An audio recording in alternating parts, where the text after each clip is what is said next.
बिस्मिल्लाहिर्रहमानिर्रहीम। Dear students, हम mathematics class 9th new syllabus 2025 study कर रहे हैं और आज हम इसकी रिव्यू एक्सरसाइज 2 का क्वेश्चन नंबर 1 करेंगे। क्वेश्चन नंबर वन का पार्ट नंबर 1 है कि 4 options are given against each statements encircle the correct option. तो स्टूडेंट्स ऐसे क्वेश्चन जो है वो एमसीक्यूज में आएंगे आपको और इनमें आपने जो भी इनकी करेक्ट ऑप्शन है उनको इनसर्कल करना है। लेकिन इसके लिए इनसर्कल इस तरह के जो भी आपको क्वेश्चन गिवन होगा उसको पहले आप सोल्यूशन उसका करें, उसके बाद जो आज इसका आंसर होगा उसको फिर आपने इनसर्कल करना है। फर्स्ट इसका जो क्वेश्चन है वो है the standard form 5.2 multiply by 10 की पावर 6। इसको हमने इसकी स्टैंडर्ड फॉर्म में लाना है। अब ये 4 ऑप्शन दी हुई हैं। अब चारों ऑप्शन में सबसे पहले हम इस क्वेश्चन को सिंप्लीफाई करेंगे। ये इसका पार्ट है 1 का। तो इसमें हमने इसको सिंप्लीफिकेशन इस तरह करने के स्टूडेंट्स, ये इससे पहले हम ऑलरेडी पढ़ चुके हैं कि इसको हमने ये इसकी साइंटिफिक नोटेशन है, इसको हम इसकी ऑर्डिनरी नोटेशन में लेके जाएंगे। तो जब 10 की पावर पॉजिटिव है तो हमने जो डेसिमल पॉइंट है उसको राइट साइड पे जितनी इसकी पावर होगी उतने डिजिट लेके जाना है।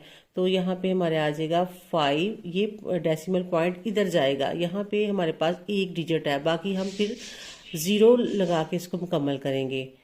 ये 2, 1, 2, 3, 4, 5 और 6, यानी डेसिमल पॉइंट यहाँ से इधर आ गया। यहाँ से हमने 6 पॉइंट जो है वो गिनने हैं। 6, 2, 1 तो हमारे पास है, बाकी हम उसको कंप्लीट करेंगे 0 लगा के। तो ये हमारे पास है। इसकी जो ऑप्शन करेक्ट है वो है सी। ये सी इसकी करेक्ट ऑप्शन है। नेक्स्ट इसका पार्ट है कि साइंटिफिक नोटेशंस ऑफ 0.00034 की साइंटिफिक नोटेशन क्या होगी। तो स्टूडेंट्स इसको भी हम सिंप्लीफाई करेंगे कि ये वाला पॉइंट जो है हम इसको कहाँ पे लेके जाएंगे, यहाँ से उठाएंगे और फर्स्ट नॉन जीरो पे लेके जाएंगे। ये इसके लेफ्ट साइड पे 0 है, यहाँ लाएंगे ये भी 0, यहाँ भी 0। हम इसको उठाएंगे तो लेफ्ट साइड पे एक non only 1 digits non zero हो, वहां लेके जाएंगे। इसका मतलब यहाँ से डेसिमल उठाएंगे तो यहाँ ले आएंगे। अब यहाँ पे ये कितने हमने डेसिमल उठाने हैं, डिजिट्स को जंप लगाना है इसने 1, 2, 3, 4।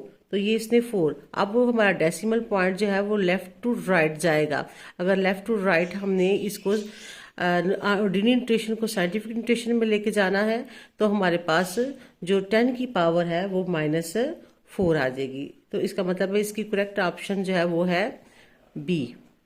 नेक्स्ट पार्ट की तरफ चलते हैं। The base of the common logarithm is. अब कॉमन लॉगरिथम की बेस ऑलरेडी हम बता चुके हैं आपको, पहले भी पूरे चैप्टर में कंप्लीट किया। और जो कॉमन लॉगरिथम की बेस 10 होती है। तो इसकी ऑप्शन है आपकी बी। नेक्स्ट पार्ट इसका देखते हैं कि इस क्वेश्चन को इसमें चारों ऑप्शंस में से कौन सा आंसर इसका ठीक है। तो सबसे पहले स्टूडेंट्स हम इस तरह के क्वेश्चन जो छोटे छोटे होते हैं इसको सिंप्लीफाई कर लेते हैं। अब सिंप्लीफाई के लिए हमने इस क्वेश्चन जो ये क्वेश्चन है इसको हम इज इक्वल टू एक्स के इक्वल रखेंगे। सपोज कर लेते थे किसी भी वेरिएबल एक्स हो जाए, वाई हो जाए, जी हो जाए, कोई भी आप ले सकते हैं। लेकिन हम चूंकि पिछले क्वेश्चन में हम एक्स को इक्वल रख रहे हैं तो इसको हम सपोज कर लेते हैं। अब ये हमारी लॉगरिथमिक फॉर्म है। अब हम इसको एक्सपोनेंशियल फॉर्म में लेके जाएंगे तो ये 2 इधर आ जाएगा। तो 2 की पावर 3 इज इक्वल टू 2 की पावर x। ये इधर बेस हो जाएगी और ये इसकी पावर हो जाएगी। अब स्टूडेंट्स ये जो इसको अब अगर हम कंपेयर करते हैं तो क्योंकि इक्वलिटी है तो इसकी बेस के इक्वल है और एक्सपोनेंट के इक्वल है। अब x इज इक्वल टू क्या है 3, x इज इक्वल टू 3 है। इसका मतलब है हमारा आंसर जो है वो 3 आ गया। तो फिर इसमें आंसर जो ऑप्शन है वो हमारी है डी। अगला क्वेश्चन हम देखते हैं कि log of 100 is equal to. अब स्टूडेंट इस क्वेश्चन को भी हम सपोज कर लेते हैं किसी भी वेरिएबल के इक्वल। तो यहाँ हम x के इक्वल इसको सपोज कर लेते हैं x। अब जिस लॉग का बेस नहीं दी होती वो बेस 10 होती है। अब इसको हम सिंप्लीफाई करते हैं, इसको इसकी लॉगरिथमिक फॉर्म से एक्सपोनेंशियल फॉर्म में लेके जाएंगे तो ये 100 इज इक्वल टू ये 10 इधर आ जाएगा। एक्स की जगह पे और एक्स की जगह पे और एक्स इसकी पावर हो जाएगी। अब इसको भी हमने बेस की इक्वल करना है, इसलिए इसकी भी हम फैक्टराइजेशन करेंगे 100 की। तो 100 की फैक्टराइजेशन 10 पे करेंगे क्योंकि यहाँ पे बेस की इक्वल हमने करना है, तो 10 आना चाहिए इधर भी। तो 10 के साथ हम इसकी फैक्टराइजेशन करेंगे, तो 10 की पावर 100 इज इक्वल टू 10 की पावर 2। तो इसकी जगह पे 10 की पावर 2 इज इक्वल टू 10 की पावर x। तो इसको कंपेयर करेंगे, बेस के इक्वल है और एक्सपोनेंट के इक्वल है। तो x हमारे पास क्या आ गया 2। तो यहाँ पे फिर हमारा ऑप्शन कौन सी बनी, यहाँ पे ऑप्शन है हमारी फिर ई वाली। नेक्स्ट पार्ट देखते हैं। 6 पार्ट है कि if log of 2 is equal to 0.3010 then log of 200 is, ये हमने फाइंड करना है। तो स्टूडेंट्स इसको भी हमने सिंप्लीफाई कर लेंगे और फिर उसके बाद देखना है कि कौन सा इसका आंसर है।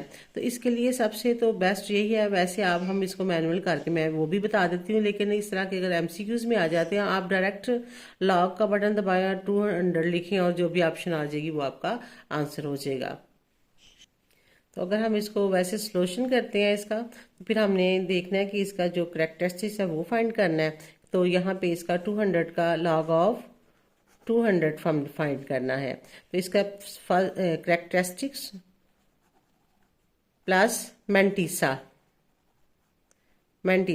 ये इक्वल, इसको हमने प्लस दोनों को कर लेते हैं। तो इसका करेक्टरिस्टिक क्या होगा कि यहाँ पे हमने जो डेसिमल पॉइंट है वो इसका जिसका नहीं होता उसके फुल इसके राइट पे यहाँ पे डेसिमल पॉइंट होता है। अब हमने डेसिमल पॉइंट को और यहाँ पे इसका जो है रेफरेंस पॉइंट जो है वो यहाँ पे आएगा। रेफरेंस पॉइंट जो होता है वो फर्स्ट नॉन जीरो पे, हम उसको लेफ्ट साइड पे नॉन जीरो वैल्यू पे रेफरेंस पॉइंट करते हैं। अब यहाँ पे इन जो इसका डेसिमल पॉइंट और रेफरेंस पॉइंट के दरमियान 2 डिजिट्स हैं, तो हमारा जो करेक्टरिस्टिक्स है वो क्या है 2। अब स्टूडेंट्स यहाँ पे देखें 2 को आगे कुछ नहीं है, तो इसका मतलब है 2 का टेबल तो नहीं होता, 20 का टेबल होता है। यहाँ पे 0 लगा के देखना, 20 के टेबल 20 को 0 के कॉलम में देखना, तो इसमें भी 20 को 0 के कॉलम में देखना। तो इसका मतलब मंटीसा दोनों का सेम है, तो 3010 इसका इस तरह आंसर आएगा। लेकिन अगर आप इस तरह नहीं एमसीक्यूज है तो आप सिंपल इसको 2 लॉग का बटन प्रेस करें और 200 लिखें और वैल्यू आपकी यही आ जाएगी।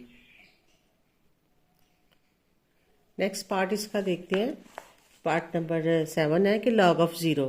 तो लॉग ऑफ 0 स्टूडेंट जो है वो आप कैलकुलेटर से दबा के भी चेक कर सकते हैं, कैलकुलेटर से कि आप इसका लॉग ऑफ 0 अनडिफाइंड फंक्शन होता है। तो ये इसका है टी अनडिफाइंड।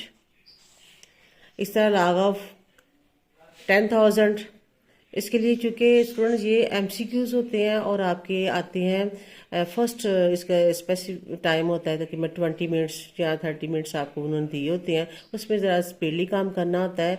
वैसे आपको मैंने टेबल के ज़रिए भी बता दिया कि कैसे फाइंड करना है, लेकिन इसके लिए आप कैलकुलेटर यूज़ कर लिया करें। लॉग 10,000 दबाएं और इसमें ऑप्शन जो है वो उसको हमारे पास आती है 4, तो इसकी ऑप्शन जो है वो सी। इसी तरह इसको हम देखते हैं। नेक्स्ट पार्ट जो है 9 पार्ट है log of 5 plus log of 3। इसको इनमें चारों ऑप्शन में देखना है कौन सी ऑप्शन है। अब सुनो ये 0 तो हो नहीं सकता क्योंकि यहाँ पे इसके मुताबिक हमने इसका आंसर देना है। इसके मुताबिक ये है कि जब 2 वैल्यूज लॉग प्लस की हो तो वो मल्टीप्लिकेशन फॉर्म में आती है, डिवाइड में भी नहीं होती। इसका मतलब है फिर ये हमारे पास इसकी ऑप्शन जो है वो डी है, लॉग ऑफ 15। नेक्स्ट पार्ट जो 10 पार्ट है इसको आप देखेंगे 3 की power 4 is equal to 81 in logarithmic form में हमने इसको कन्वर्ट करना है। तो इसके लिए स्टूडेंट्स हम इसको सिंपल इसको तरतीब थोड़ी चेंज कर लेते हैं। 81 इज इक्वल टू 3 4, क्योंकि जो एक्सपेरेंट वाली वैल्यू थी उसको राइट पे आप लिख दिया करें। यहाँ पे लॉग अप्लाई करते हैं। लॉग जब अप्लाई किया तो ये बेस आ जाएगा 81 एज इट इज़ और ये 4 इधर आ जाएगा। अब इसमें से ये ऑप्शन इसकी कौन सी है, इसमें चारों, तो उसमें से इसकी सी ऑप्शन करेक्ट है। Log of 3 base 3 81 is equal to 4।